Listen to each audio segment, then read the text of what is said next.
खबरें हैं और एक्शन दिख रहा है उस पर फोकस करते हैं। और आज खबरों में है ऑटो स्टॉक्स। एक एक करके हम देख रहे हैं, ऑटो बिक्री के आंकड़े आ रहे हैं, काफ़ी मिले जुले नंबर्स यहाँ पर देखने को मिल रहे हैं। अगर मारुति, अशोक लेलैंड और टाटा मोटर्स की बात करें तो वहाँ पर नंबर अनुमान से बेहतर नज़र आ रहे हैं, लेकिन बजाज ऑटो के आंकड़ों में एक कमज़ोरी देखने को मिली है और शेयर में गिरावट भी थी। वहीं एस्कॉर्ट्स के आंकड़ों में भी हमने देखा कि अनुमान से कमज़ोर नंबर्स आए हैं। शुरुआत एक बार बजाज ऑटो के नंबर से कर लेते हैं, क्योंकि जब सुबह नंबर आए उसके बाद हमने देखा कि एक गिरावट आई और स्टॉक इस पर देखिए 3% नीचे कारोबार कर रहा है और अब दिन के निचले स्तर पर बजाज ऑटो का स्टॉक पहुंच चुका है। इसके बिक्री के अगर आंकड़े हम आपको बताएं तो कुल बिक्री 2,75,00,000 यूनिट 2,75,000 यूनिट कंपनी ने पोस्ट की थी। हमारा जो अनुमान था वो 3 लाख यूनिट के ऊपर का था, तो कुल बिक्री अनुमान से कमज़ोर है। जो दबाव यहाँ पर दिख रहा है वो घरेलू बिक्री में दिख रहा है, एक्सपोर्ट्स में दिख रहा है, जहाँ पर कि 22% की गिरावट एक्सपोर्ट्स में देखने को मिली है। हालांकि घरेलू बिक्री से सपोर्ट मिला है, 85% बढ़कर इस बार घरेलू बिक्री के आंकड़े आए हैं, लेकिन कुल बिक्री जो थी वहां पर इस बार गिरावट दर्ज हुई है। हम हल्की बढ़त का अनुमान कर रहे थे। बजाज ऑटो 3% नीचे। कुणाल, क्या करना चाहिए स्टॉक में? तो पूजा इस काउंटर में थोड़ी-सी हमें कॉशियस अप्रोच अडॉप्ट करना पड़ेगा। उसका रीज़न ये है कि अगर आप अप्रैल एंड के प्राइस देखें तो कम से कम 3,925-30 के पास थे।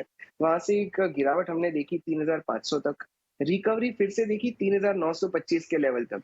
सो टेक्निकली अगर हम इसको देखने जाएँ तो ये एक डबल टॉप जैसा फॉर्मेशन लग रहा है और जो आज की गिरावट है वो तो बहुत ही साइज़ेबल और डिसाइसिव है, हमें उससे फंडामेंटल रीज़न भी पता है।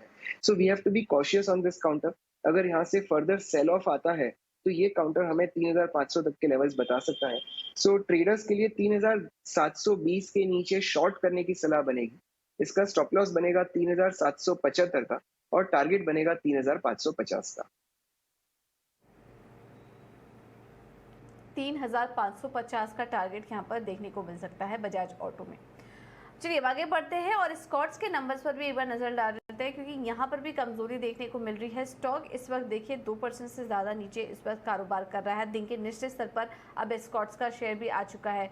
कुल बिक्री के जो आंकड़े आए हैं वो 8,421 यूनिट के आंकड़े कंपनी ने पोस्ट किए हैं। हालांकि जो नंबर्स आए हैं वो हमारे अनुमान से थोड़े बेहतर नज़र आ रहे हैं, लेकिन कुछ एक आध सेगमेंट में यहाँ पर दबाव देखने को मिला और उसी के चलते में हम स्कॉट्स के शेयर में गिरावट देख रहे हैं और स्टॉक इस वक्त 2% नीचे है। कुणाल, स्कॉट्स के चार्ट्स पर क्या राय बन रही है आपकी? इस वक्त थोड़ा नीचे आया हुआ है, ये क्या खरीदारी के मौके बन रहे हैं?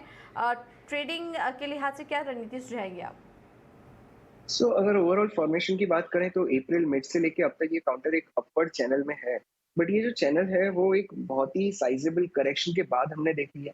सो आई थिंक यहाँ पे तो कॉशियस अप्रोच ही होगा। सेल ऑन राइज की नीति यहाँ पे अच्छे से अडॉप्ट कर पाएंगे क्योंकि काउंटर ऑलरेडी नीचे ही है। तो एक ब्रेकडाउन लेवल की बात करते हैं और वो है 1580 का। अभी चल रहा है 1596। 1580 के नीचे आई थिंक ये काउंटर में वीकनेस और बढ़ सकती है और अगले कई दिनों में हमें काउंटर ये कम से कम 1500 तक के लेवल्स भी बता सकता है। सो बी वेरी कॉशियस। अगर किसी के पास लॉन्ग पोजीशन है तो 1580 के स्टॉप लॉस से होल्ड करिए और बाउंस में एग्जिट करने की सलाह बनेगी और शॉर्ट के लिए 1580 के नीचे शॉर्ट कर पाएंगे। ऑलराइट, ठीक है। तो ये राय आपको यहाँ पर स्कॉट्स में भी दे दी गई है।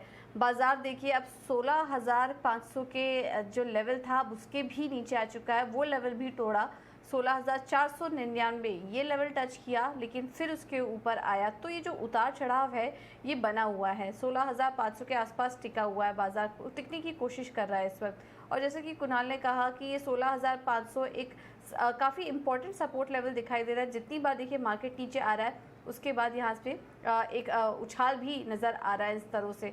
देखना होगा क्या कुछ मोमेंट यहाँ पर देखने को मिलता है, कितना टिक पाता है ये 16,500 के आसपास। थोड़ी देर बाद हम फिर से इस पर डिस्कशन करेंगे।